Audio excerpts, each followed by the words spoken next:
Okay, Miss Schofield, so that I think this is easier for me to go through this with a video than it would be for me to try to type all of the instructions.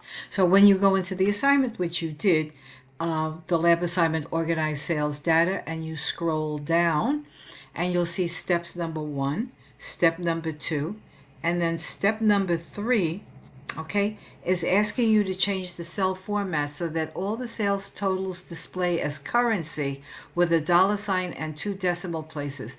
Not only with the decimal places as being 2, but you notice in step 1, which is at the default assignment, each one has a separate dollar sign and they're not aligned. Okay, so this is what you do in step number 3. You're aligning all of the dollar signs with the 2 place decimal. Okay, and you could try and see it. No, it's not try, but you could see the dollar sign over here with the 2 decimal places. All right, you can click in here, or conditional formatting. Okay, so that you can get the currency. That's what it's called, currency, with a dollar sign and 2 decimal places. All right.